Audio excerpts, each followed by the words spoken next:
Mari kita buka dengan baca basmalah. Bismillahirrahmanirrahim. Assalamualaikum warahmatullahi wabarakatuh. Alhamdulillah, nahmaduhu wa nasta'inuhu wa nastaghfiruh wa na'udzu billahi min syururi anfusina wa min sayyiati a'malina.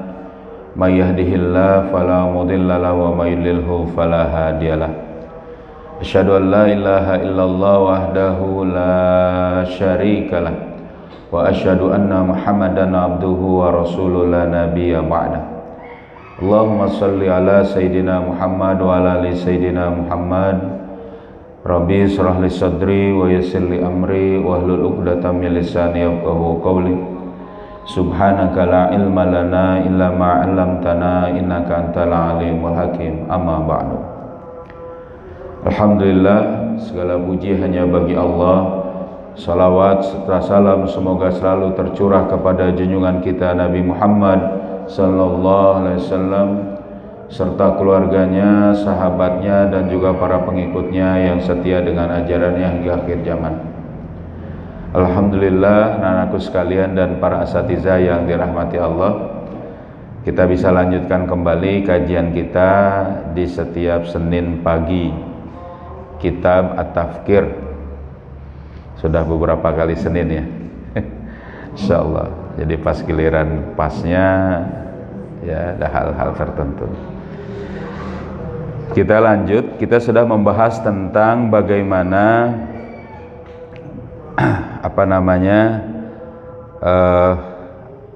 pemikiran ya yang berkaitan dengan thariqah ilmiah.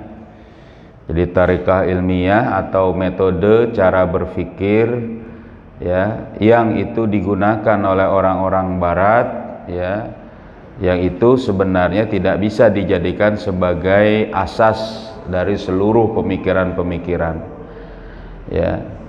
Hanya yang bisa dijadikan asas itu adalah thariqah aqliyah. Thariqah aqliyah itu adalah definisi berpikir itu sendiri. Naqlul waqi ya biwasitatil hawasi ila dimaghi yufassiru ma'a ma'lumatin sabiqah. Itu adalah metode thariqah aqliyah. Thariqah ilmiah itu tidak bisa dijadikan sebagai dasar landasan dari seluruh pemikiran karena mengandung kesalahan ya, bisa menempatkan posisi yang salah dalam menentukan hakikat ya. Juga sebenarnya sebenarnya thariqah ilmiah itu dilandasi oleh thariqah aqliyah sendiri gitu. Dan juga thariqah ilmiah tidak bisa mengungkapkan pemikiran yang baru. Jadi dia hanya bisa menjadikan ya pemikiran-pemikiran yang menciptakan pemikiran yang baru ya, cuma bisa mengungkapkan pemikiran yang baru. Jadi tidak bisa menciptakan insya. Nah, maka itu yang kita bahas di beberapa pekan yang lalu. Ya, saya diikuti ya. Semuanya sudah kita pegang semua kitabnya ya.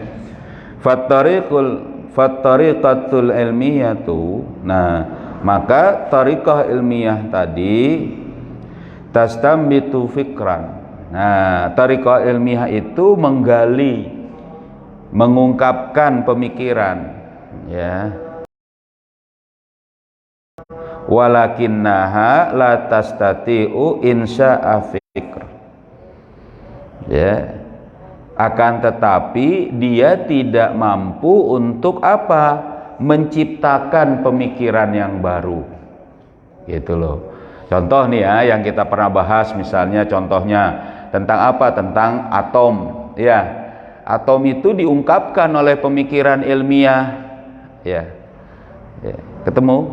Ya, pemikiran ilmiah bahwa kata orang-orang yang menggunakan metodologi ilmiah tadi, atom adalah partikel terkecil dari satu benda. Itu betul-betul dengan pengungkapan metode ilmiah gitu loh. Tapi ternyata dengan metode ilmiahnya sendiri juga diungkap oleh para ilmuwan. Apa itu? Bahwa bukan atom yang paling kecil, ada neutron, ya kan? Ada proton, ada elektron di dalam atom pecahannya. Bahkan bisa dikatakan, ya, pembuktiannya itu kalau ada elektron yang berpindah dari orbitnya, dari jalurnya, itu akan menghasilkan energi yang besar, ya, atau menyerap energi yang sangat besar, sehingga pada saat itu manusia mampu menciptakan bom atom, istilahnya itu, ya, bom nuklir. Yang bom nuklir itu adalah memindahkan dalam partikel terkecil atom tadi elektron dari garis edarnya, dan itu membutuhkan energi yang besar, padahal kecil sekali, tapi karena banyak semuanya menjadi ledakan yang sangat dahsyat. Dengan apa? Metode ilmiah juga.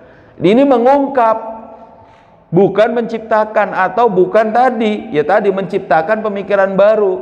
Maksudnya apa?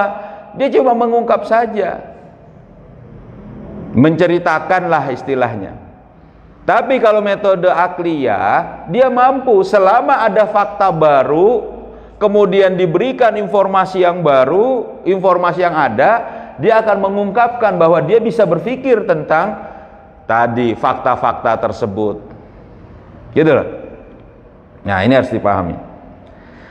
Makanya dikatakan di sini walidzalika kana minat tabi'i. Nah, dengan demikian adalah suatu hal yang alami, ya, minal muhtami, dan juga merupakan satu keniscayaan, satu, ya biasa saya keniscayaan, bagaimana an la takuna hiya asasan litafkir, bahwa metode ilmiah tadi tidak bisa menjadi dasar dalam berpikir. Tapi orang barat, orang Eropa itu sangat betul-betul menginginkan, bahkan mengkultuskan, mensucikan, mensakralkan apa? Metode ilmiah ini. Sampai-sampai tentang ilmu, kalau mereka katakan yang bukan ilmu, mereka tetapkan sebagai ilmu dengan metode ilmiah. Melihat tentang keadaan manusia, kejiwaan manusia, perilaku manusia, mereka lalu kemudian bilang dengan ilmu psikologi. Manusia diuji coba, padahal manusia itu bertingkah laku berdasarkan apa? Pemahamannya, ya, dan pemahamannya itu diberikan kepada tiap orang berbeda-beda pemahaman yang bisa dia serap. Kalian aja semua di sini misalnya diberikan pengajaran sama dengan guru yang sama, dengan ustadz yang sama, tapi pada saat memahami pelajaran tadi untuk diterapkan dalam perilaku, misalnya pelajaran akhlak, adab misalnya, tiap-tiap orang penyerapannya berbeda. Lalu dianggap ini sebagai apa? Ilmu, bahwa manusia itu begini, begini, dan begini. Harus ada rihlahnya, harus ada refreshingnya, harus ada dengan kondisinya. Akhirnya ada kemudian tadi pemikiran yang kemudian disebut dengan ilmu psikologi, bahkan ilmu pendidikan atau ilmu sosial dan sebagainya. Nanti kita jelaskan di sini. Itu dijadikan asas oleh orang-orang Barat, oleh orang Eropa. Yang ujungnya, kenapa begitu? Mereka menolak syariat Allah. Kok begitu? Iya, karena mereka nggak mau menempatkan posisi maklumat yang itu adalah syariat Allah dari Al-Quran sebagai standar dari kehidupan manusia. Mereka pingin yang namanya kehidupan manusia itu, ya, sesuai dengan penelitian mereka dari keadaan lingkungan. Keadaan manusia tuh, lihat, kalau orang Indonesia begini, nggak cocok kata mereka nih, ya, nggak cocok dengan syariat Islam. Tuh lihat kalau di Arab, ini boleh juga nih syariat Islam, tapi jangan semuanya. Tuh Eropa ini karena nggak apa, begini masyarakatnya, nggak cocok dengan syariat Islam, syariat Allah. Kan begitu mereka bilang. Padahal kata Allah, wa ma arsalnaka illa kafatan linnas. Paham ya? Jadi kenapa bahayanya menjadikan metode ilmiah ini sebagai asas dalam berpikir, yang ujungnya itu nanti gimana? mereka membangun, ya, mereka membangun paradigma berpikir, bangunan berpikir untuk membuat apa? Argumentasi agar tidak menerapkan syariat Allah. Padahal kalau kata Allah, argumentasi mereka itu akan sangat rapuh, bahkan lebih rapuh lagi dari apa? Kalbaitil ankabut, ya, seperti lebih rapuh lagi daripada rumah atau sarang laba-laba. Nah, jadi nggak bisa berpikir.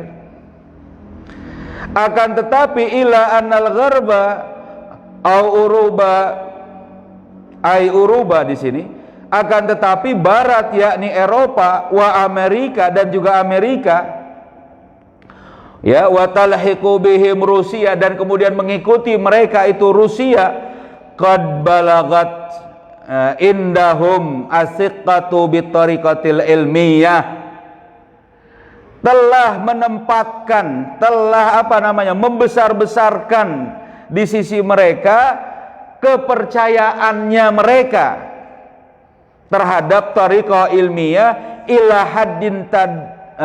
haddit taqdisi, sampai batas pensakralan, pensucian tadi itu yang katakan, ya, au ma yuqarrabu minat taqdis, atau yang lebih dekat lagi dengan takdis. Kalau nggak ditelaah dengan metode ilmiah, mereka nggak terima, masya Allah. Padahal metode ilmiah nggak bisa itu. Bagaimana coba menelaah tentang masalah misalnya wahyu, ya kan? Pembuktian kebenaran Al-Quran. Quran dibandingkan dengan misalnya kitab suci yang lain, yang nggak cocok. Karena yang namanya metode ilmiah itu gimana? Butuh apa? Butuh apa? Pembanding. Paham nggak? Kan kita bahas tuh, ya. Karena butuh pembanding. Satu misalnya sebagai standar, satu sebagai perlakuan. Dia telaah ilmunya itu dikatakannya, ya, ini pembandingnya, ini Quran dibandingkan dengan yang lain. Wah, gawat. Intinya ingin menghancurkan atau menyerang Quran. Tapi bukan berarti kita meninggalkan metode ilmiah. Dalam pemahaman, dalam ilmu-ilmu eksakta, ya, dalam ilmu eksakta gimana? Metode ilmiah digunakan. Makanya kita punya ini nih, mic, lampu, komputer, ya, gadget itu, HP, itu berdasarkan dari apa? Penelaahan metode ilmiah. Jadi tentang madaniyah, tentang banyak hal, ya, ilmu pengetahuan yang berkaitan dengan masalah eksakta itu berdasarkan metode menggunakan metode ilmiah dalam pengungkapannya, ya, ya. Jadi begitu.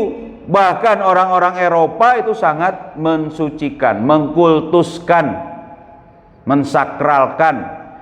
Jadi kalau misalnya nggak belajar metode ilmiah nggak keren, sampai kayak gitu.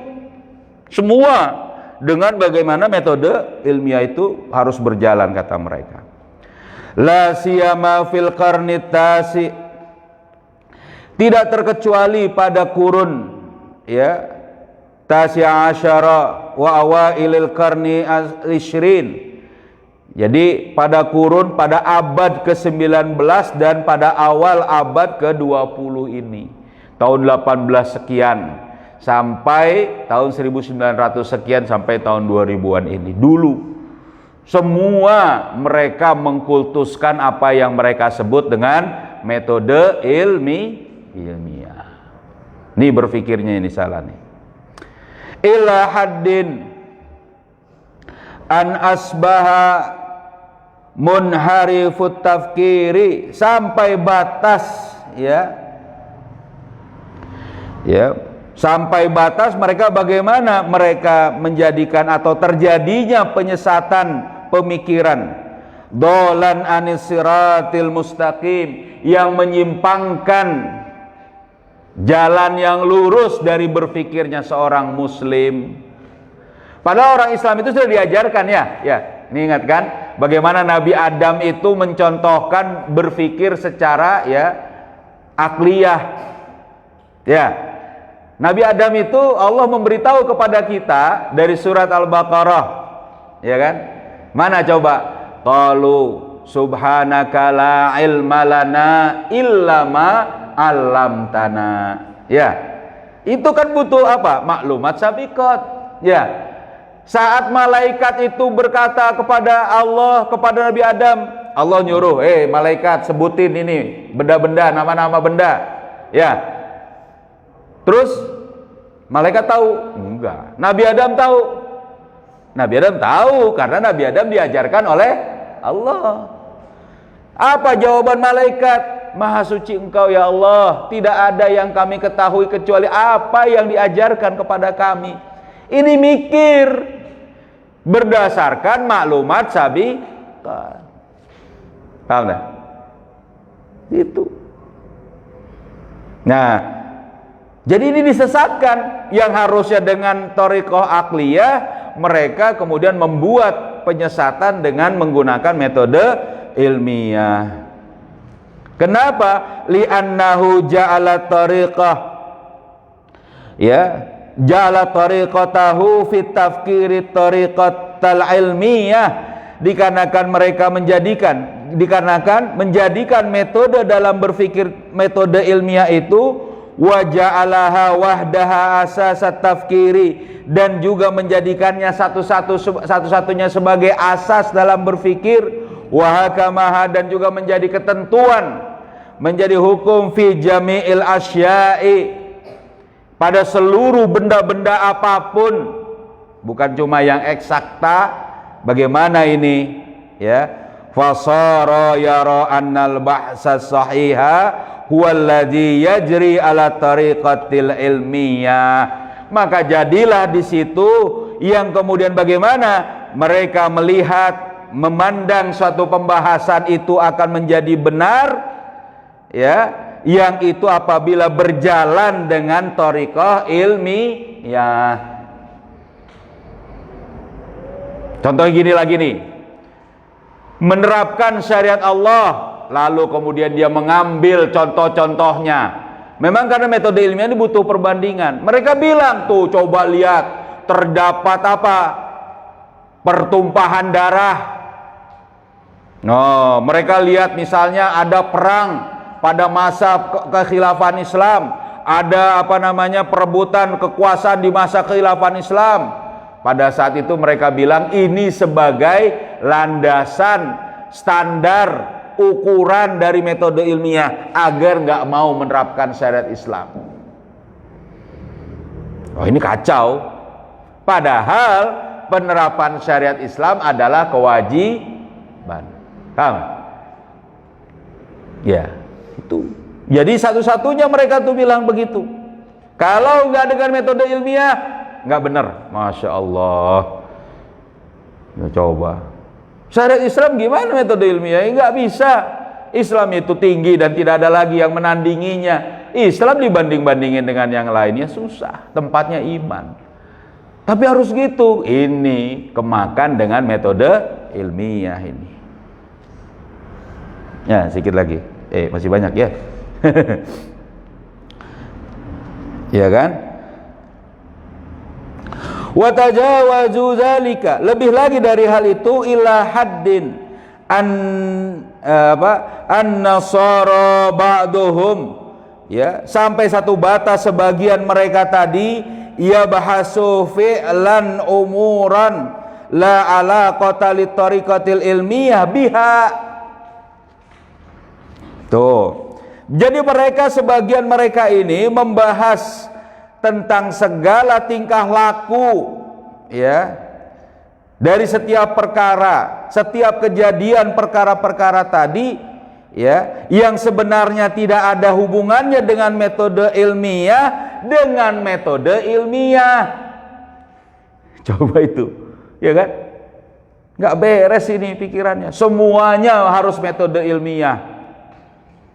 Pendidikan, nggak cocok pendidikan yang misalnya model pendidikan Islam, Ini harus anak itu nggak boleh diforsir, nggak boleh dikeraskan. Wah, enggak.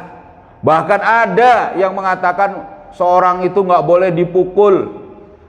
Oh, dalam Islam Rasul nyuruh 10 tahun nggak sholat dipukul. Nah, kalian nggak akan dipukul di sini. Walaupun disediain kayu ya. Enggak. Ya, orang tua kalian itu kalau misalnya anak 10 tahun nggak sholat itu boleh dipukul. Tapi ada yang mengatakan nggak ilmiah, memukul anak itu membuat rusak katanya psikologi mereka. Wah, padahal ini hadis.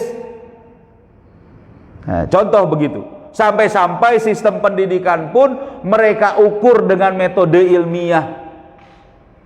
Makanya kalau anak-anak nggak sholat 10 tahun, ini pelanggaran besar. Gitu. Ya. Gimana? Dipukul, tapi dia sudah diajari dari 7 tahun. Nah, ini kalian nanti mendidik anak nih ya. Mana yang dipukulnya? Oh, bukan badannya, apalagi mukanya. Wah, kamu nggak sholat, jebrek. Wah, enggak. Enggak kayak gitu. Ya, bukan. Mana yang dipukulnya? Kakinya, telapak kaki kalian tuh. Wah, kalau jangan kalian ya. Telapak kaki itu anak. Pegang kakinya, pukul telapak kakinya. Puk. Sakit, coba deh. Jangan coba ya. Kekerasan nanti dalam pesantren. Nah, kan gitu. Ya kan? Ini Rasul yang nyuruh, tapi ghair mubarrih, yang tidak boleh ada. Kalau dia nggak sholat pukul. Lah, menurut ilmu pendidikan nggak sesuai dengan metode ilmiah, dengan hasil ilmiah, nggak boleh dipukul anak itu, nggak boleh dimarahi, nggak boleh ditegasi. Wah, nggak bisa. Kalau di pondok ini kalau nggak ngikutin aturan yang tidak diindahkan oleh santri, ya sebab biaya, wah sudah serahkan sama orang tuanya ya. Iya. Kenapa begitu? Ya karena kita didik di sini. Pendidikan. Paham nih? Jadi masalah pendidikan pun bahkan mereka bilang harus terukur dengan metode ilmiah. Nah, kal afkaril muta'alliqati bil hayati wal mujtama. Nah, ini dia. Seperti misalnya pemikiran yang berkaitan dengan kehidupan dan masyarakat, ya, ala nahjit tariqatil ilmiyah wa taqlidan laha. Mereka kemudian harus dengan nahjit tariqatil ilmiyah, dengan prosedur atau dengan cara metode ilmiah, dan harus mengikuti dengan metode ilmiah itu.